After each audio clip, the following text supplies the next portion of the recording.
Hello and welcome back. In this lecture, we are going to look at iteration idioms in programming, and specifically we are going to have a brief glimpse into iteration constructs in the C++ language. Here is a quick recap of some of the relevant topics. We have already studied the structure of a simple C++ program. Within that, we have seen sequential execution of statements and also conditional execution of statements. And we have also seen how to solve some simple problems using C++ programming. In this lecture, we are going to try to understand the need for iteration in programming, and we will see that iteration serves multiple purposes. It is a convenient feature to have in a programming language, it sometimes becomes necessary, and it also helps us program in tune with our intuition. We will look at the structure of a generic iteration construct, and we will have a very brief glimpse into some iteration constructs in C++. So to begin, let us consider a simple problem. Suppose I am required to write a program which reads the quiz 1 marks of 10 CS 101 students, and then it is supposed to print the sum of these marks, their average, and the maximum and minimum of these marks. So the question is, can we solve this problem using the features of C++ that we have already learned, which means assignment statements, input-output statements, arithmetic expressions, and sequential and conditional execution of statements. So here is what an overall strategy might look like. We might want to maintain a running sum, max, and min value. So these are some kinds of aggregates of the values that we are seeing, of the different marks that we are seeing, and we can initialize these aggregates to appropriate values, and then we can read each input, that is the marks of a student in quiz 1 of CS 101, and we could update these aggregates, and after we have done this for all 10 students, we could then compute the average as sum divided by 10, and we could output sum, average, max, and min. So that looks simple, and here is what a simple flowchart for this problem might look like. Here we initialize the aggregates, and then for each student we ask for the input, that is his or her quiz 1 marks. We read the input, update the aggregates, then we do the same thing for the second student, then we do the same thing for the third student, all the way up to the 10th student, and at the end we compute the average and print out the average, sum, min, and max. Well, if I want to translate this flowchart into a C++ program, this is how the program might be built up. We will start off with the main function. In it we will declare variables. So here I have marks, sum, min, and max as integer variables.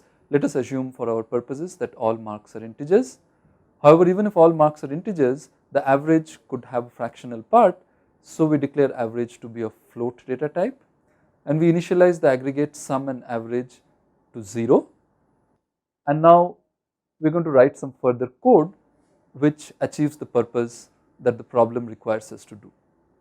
So after we have declared the variables and initialized sum and average, we could print out this message that give quiz marks of student 1, read the marks, add the marks to the sum. So note that I am maintaining this running value of sum. I initialized it to 0, and now I have read the marks of the first student and I am adding it to sum.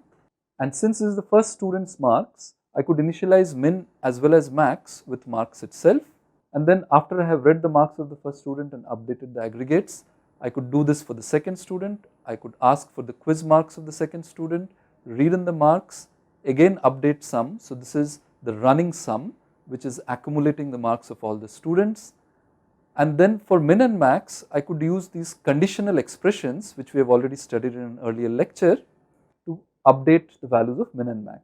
So here what am I doing? I am checking if the current value of min is already greater than the marks of the second student I have just read. If so, I am setting the value of min to be the value of marks, otherwise the value of min stays unchanged. Similarly for max, if the current value of max is less than the marks of the second student I have just read in, then I update max to have the value of marks, otherwise max retains its value. Now after I have done this for students 1 and 2, I could do a very similar thing for student 3.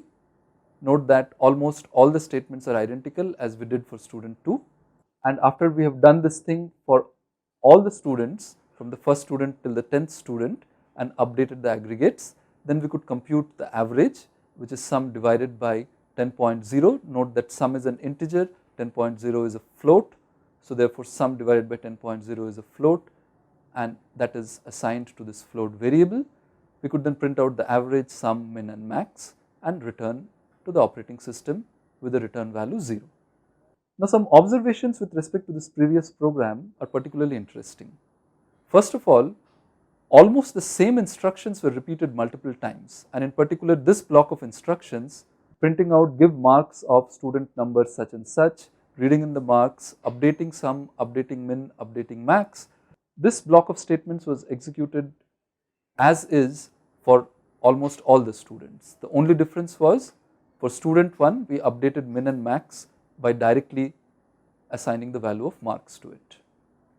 And intuitively too, there is no difference between the marks of student 1 and the marks of student 2 or the marks of student 3 as far as our program is concerned. So we would like to execute almost the same instructions for all the students.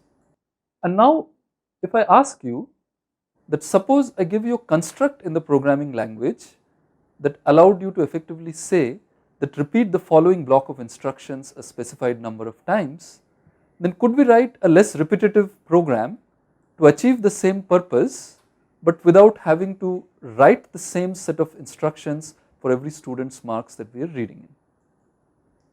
So here is how our C++ program might look like with this new repetition construct. So here is our usual variable declarations and initialization of aggregates. I have kept a separate integer variable called count, initialized it to 1, and then I am saying that I want to repeat the following block of code 10 times. So note that I have just written it within comments here. This, if I just feed this program to a C++ compiler and then run the program, it will basically ignore this comment, so it will not really execute it 10 times, but this is my intent. I want to do something here which will make the program repeat this block of code 10 times. And what do I do in this block of code? I say give marks of student, and then I actually print the value of count. So the first time this is executed, it will say give marks of student 1. And then I read in the marks of the student, update sum, update min and max appropriately, increment count, and then again repeat the same block of code. So the next time I print the statement, it prints give marks of student 2. And after I have done this 10 times, after I have repeated this block of code 10 times in execution, I can then compute the average and print the average sum, min and max. Now in the previous slide we said that update min and max appropriately, and we have seen that min and max need to be updated in a different way for the first student as compared to the way we update it for the second to the 10th student. So how could we do this in our program? We could do this by a simple if else statement. So if count is 1, which means we are reading the marks of the first student, we just copy the value of marks into min and max. Otherwise we update min and max using the same conditional expressions that we have seen earlier.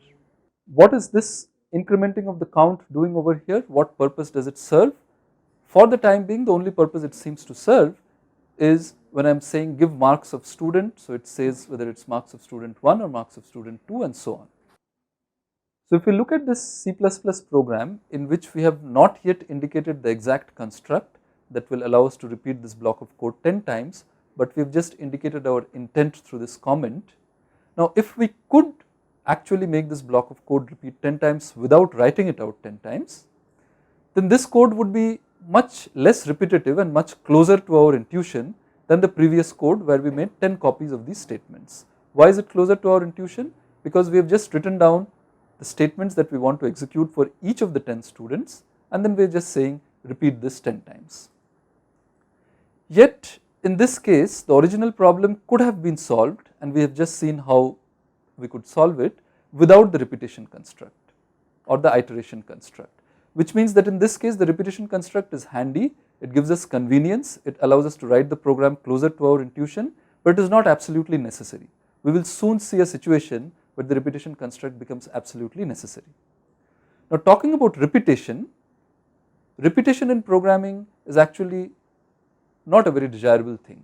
It's first of all wasteful, because if you can achieve something by coding once, why would you want to code it again? More importantly, it's a potential source of bugs and inconsistencies.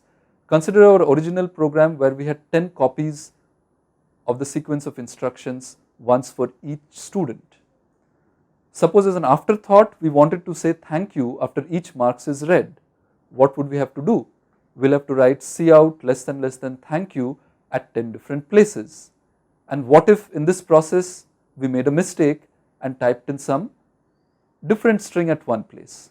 So then the greeting message that would come for one student might differ from the one that comes from another student, and in a more general setting the situation could be far more dangerous than just a message being printed wrong.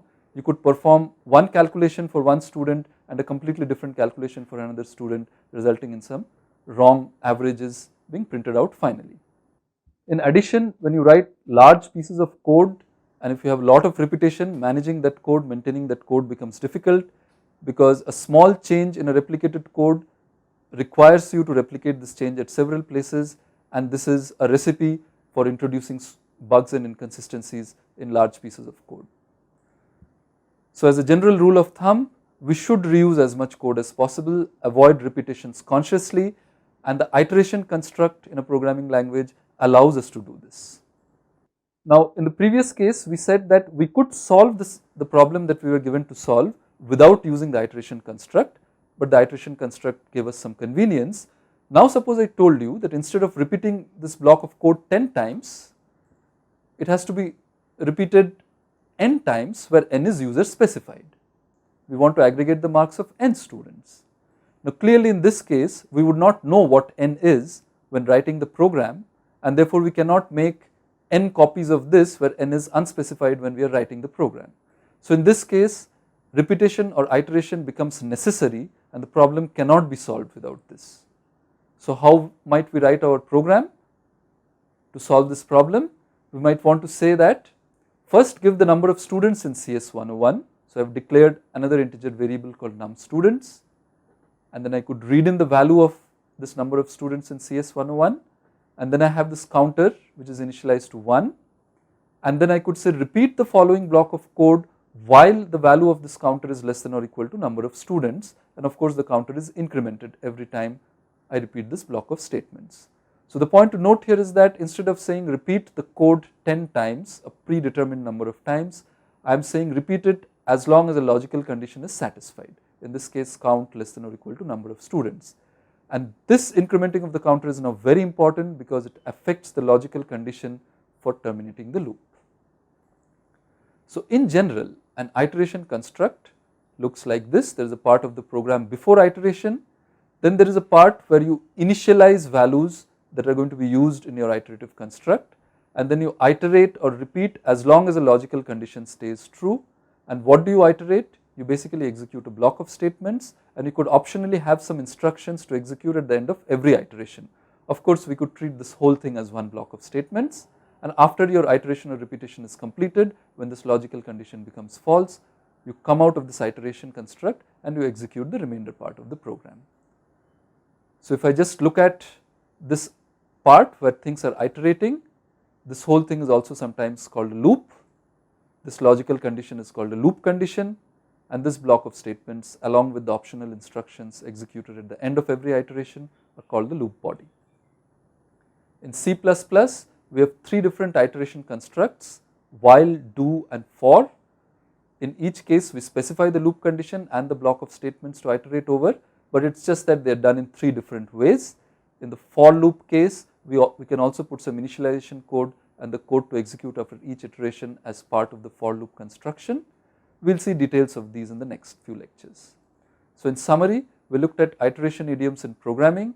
We saw that they are necessary in general and they are certainly convenient when we are writing code according to our intuition. They enable code reuse, allowing us to avoid the mistakes of repetition, the mistakes that can get introduced due to repetition.